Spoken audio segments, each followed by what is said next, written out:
I got so motherfucking design on right now. Bring it down, bring it down, bring it down. I got three whole thoughts in the block.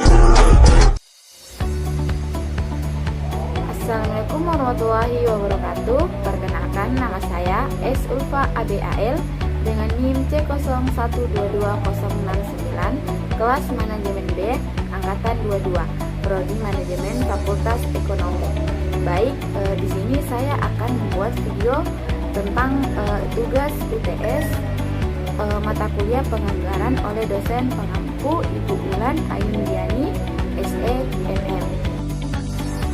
Baik, di video kali ini saya akan membahas tentang materi pertemuan 1 sampai pertemuan ke-7.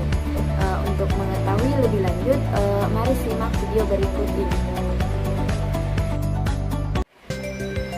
Nah, baik, di sini saya akan menjelaskan pertemuan pertama atau bab 1 tentang konsep dasar anggaran. Nah, di konsep dasar anggaran ini saya akan membahas tentang yang pertama itu tujuan dan manfaat anggaran, yang kedua itu membahas lebih lanjut tentang penganggaran, dan terakhir itu membahas tentang jenis-jenis anggaran apa saja. Menurut Luther Gulick mengungkapkan bahwa penganggaran ini termasuk dalam salah satu fungsi manajemen.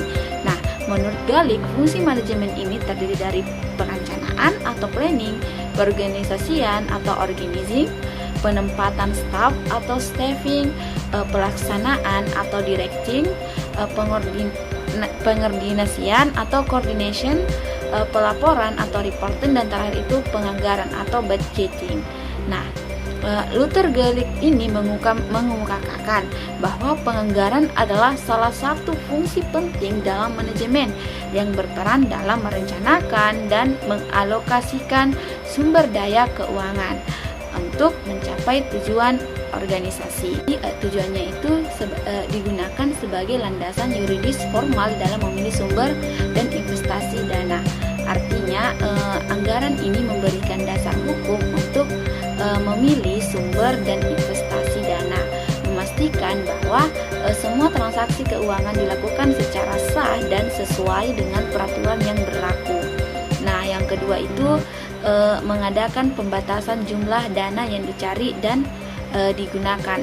Nah, arti dalam pembatasan dana ini artinya bagaimana anggaran ini membantu dalam menentukan batasan jumlah dana yang dapat dicari dan digunakan. Nah, sehingga mencegah pemborosan dan memastikan penggunaan dana yang efisien. Nah, yang ketiga itu bagaimana kita merinci jenis sumber dana yang dicari maupun jenis investasi dana, sehingga dapat mempermudah pengawasan. Arti rincian sumber dan investasi ini yaitu bagaimana kita dapat merinci jenis sumber dana dan investasi yang akan dilakukan anggaran agar mempermudah pengawasan dan akuntabilitas, sehingga setiap pengeluaran ini dapat dipertanggungjawabkan. Nah, yang keempat itu bagaimana kita merasionalkan sumber dan investasi dana agar dapat mencapai hasil yang maksimal.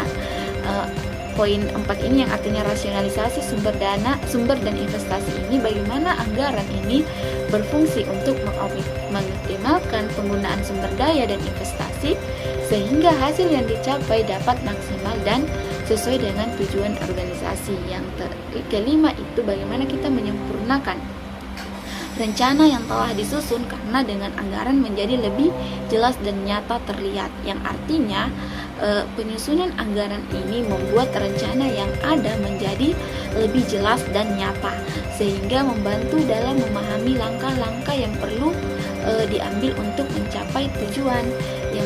Yang keenam itu menampung dan menganalisis serta memutuskan setiap usulan yang berkaitan dengan keuangan.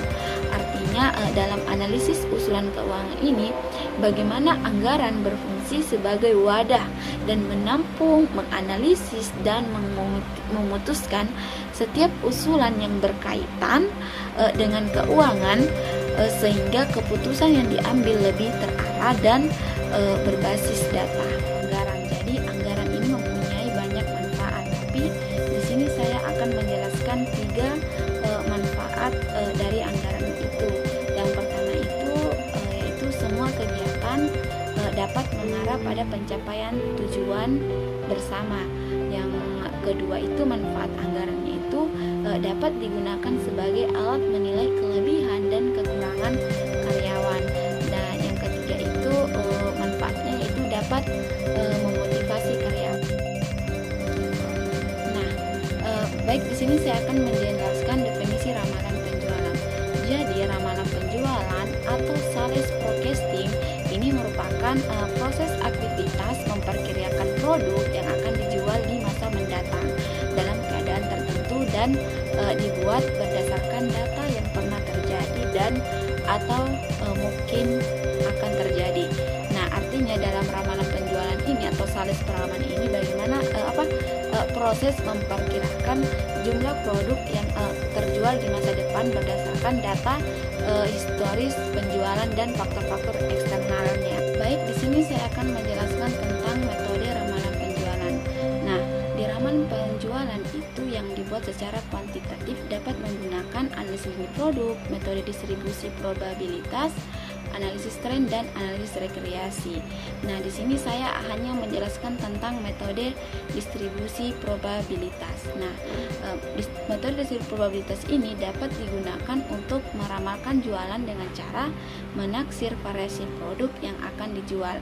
Setelah itu memilih angka tertentu untuk membuat kelas interval. Dan titik tengah dari kelas interval tersebut ini dipilih sebagai nilai kelas interval masing-masing.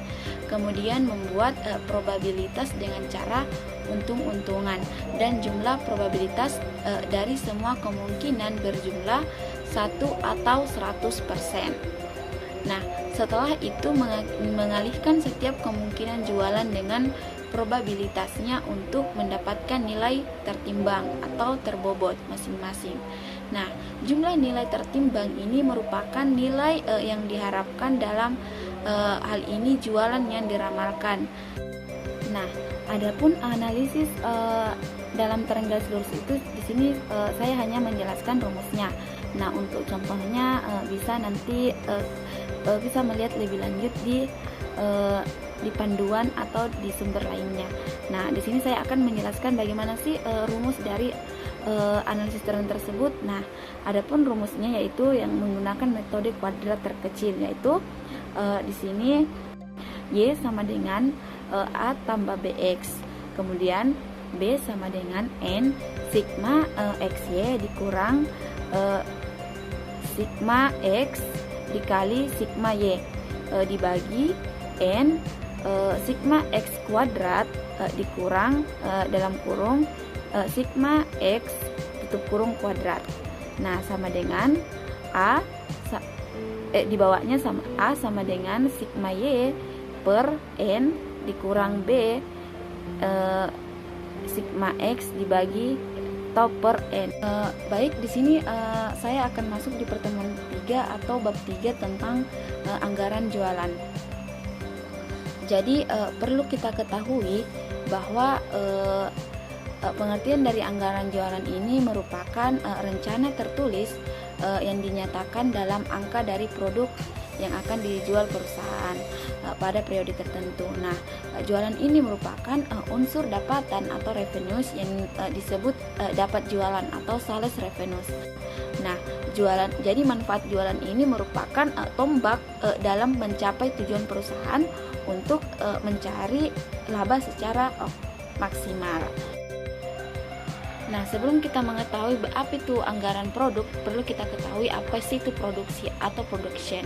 Jadi, production adalah proses mengolah produk, sedangkan produk adalah hasil produksi yang dalam artian luas meliputi barang dan jasa.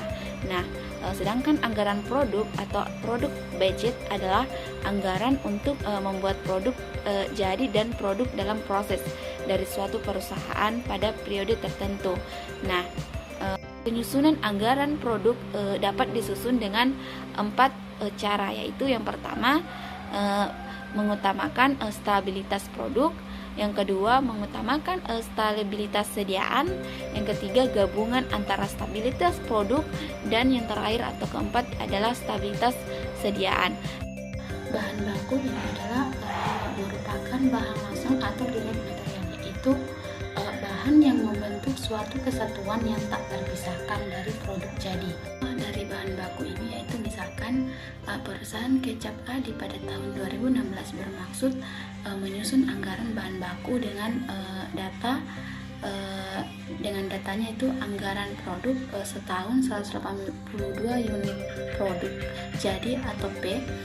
Kuantitas standar bahan baku dipakai per unit produk 2 ons atau KSBB. Harga standar bahan baku per ons itu Rp 160 HST. Anggaran sediaan bahan baku akhir 65 ons, sediaan bahan baku awal 26 ons. Dari data tersebut dapat dihitung kuantitas standar bahan baku dipakai atau bahan baku dipakai yang dianggarkan sebanyak 182 unit dikali 2 ons sama dengan 164 ons. Setelah itu dapat disusun anggaran baku seperti tabel 8.1. Nah, dalam pertemuan 6 ini atau bab 6 ini di sini saya akan membahas tentang anggaran biaya dan beban. Nah, perlu diketahui bahwa anggaran biaya adalah rencana yang disusun untuk mengatur keuangan dalam periode waktu tertentu. Anggaran biaya ini juga disebut dengan rencana anggaran biaya atau biasa disingkat dengan RAB. Nah, tujuan anggaran biaya ini adalah untuk membantu mengelola keuangan, membantu mengalokasikan sumber daya, membantu mengatur pengeluaran, membantu memahami kebutuhan dana perusahaan, membantu membuat keputusan bisnis yang strategis. Nah, membantu juga dalam laporan keuangan yang rapi dan jelas, dan membantu meminimalisir risiko yang dihadapi. Nah, bisa kita lihat pada gambar tersebut contoh dari anggaran biaya. Nah, setelah itu tentang anggaran beban. Nah, beban usaha adalah atau operating expenses adalah beban kegiatan pokok perusahaan yang tidak terjadi di pabrik. Nah, selain itu harga pokok penjualan atau cost of sales ini.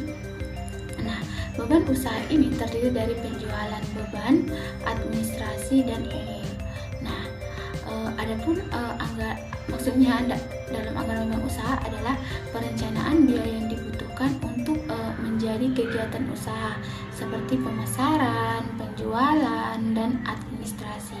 Bab 7 ini tentang anggaran laba rugi. Jadi, anggaran laba rugi adalah rencana laba atau rugi yang akan diperoleh dari anggaran penjualan produksi, beban operasional, dan biaya produk yang akan ditanggung perusahaan dalam satu periode anggaran. Nah, adapun tujuan anggaran laba rugi ini adalah membantu perusahaan mencapai laba yang direncanakan dan berfungsi sebagai pedoman untuk mencapai tujuan keuangan.